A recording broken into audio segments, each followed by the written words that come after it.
حضرت ابو بکر صدیق کے بارے میں یہ دو روایتیں، اس کو بھولنا نہیں آپ نے، قربان جاؤں۔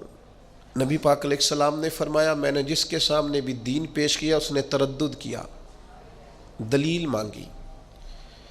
محبوب کو دلیل کی کمی تو نہیں، حضور تو خود سراپا دلیل ہے۔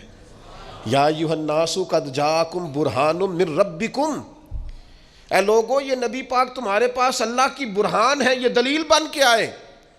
سرکار کو دلیل کی کوئی پریشانی نہیں ہے، جس کے سامنے دین پیش کیا اس نے دلیل مانگی۔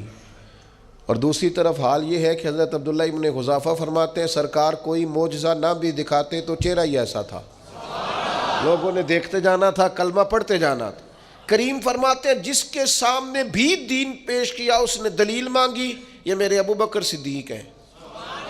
میں نے دین پیش کیا ہے، دلیل مانگی کوئی نہیں، فوراً ہی کلمہ پڑھ کے مسلمان ہو گئے، فوراً۔ یہ وہ چیز ہے جسے حضور نے بطور اعزاز کے بیان کیا، ان کی خصوصیت کے طور پر بیان کیا، فوراً مسلمان ہو گئے۔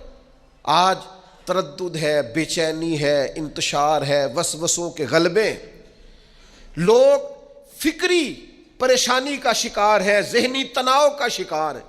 کچھ لوگ ایسے ہیں جن کا دل کرتا ہے کوئی ہمیں پکی خبر دے دینا میں ٹھیک ہوں، تو پھر میں ٹھیک ہوں۔ یار چھوڑ، تو نفسیاتی ہو گیا ہے، تو یہ بڑے سارے گواہ چاہیے، بس تیرے اندر سے جو گواہی آتی ہے وہ ٹھیک ہے، تو دیکھ تو کہاں کھڑا ہے۔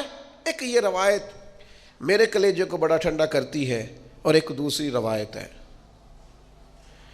موٹر سائیکل اپنی بندے کی لگ جائے نا کبھی تو پریشانی کوئی نہیں ہوتی، اگر کسی کی اس سے لگ جائے تو اپنے پیسے گم ہو جائیں تو کوئی پریشانی، لیکن اگر کسی کی امانت رکھی ہو، بڑا پیارا آدمی بھی ہو، بلکہ یوں سمجھ لیں گھر والوں کے بھی پیسے ہو نا، ابا جی نے بھی پکڑائے ہوں، وہ بھی گم ہو جائیں تو بندہ پریشان ہوتا ہے۔ قریبی آدمی جتنا مرضی، ماں باپ کی حد تک بھی قربان جائیں۔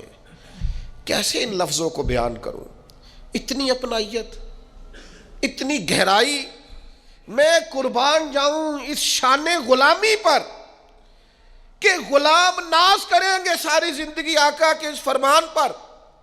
حضور فرمانے لگے مجھے اتنا نفع کسی کے مال نے نہیں دیا جتنا ابو بکر صدیق کے مال نے دیا، اور دوسرے مقام پہ فرمایا میرے پاس جس کے بھی پیسے آئے میں نے امانت سمجھ کے خرچ کیے۔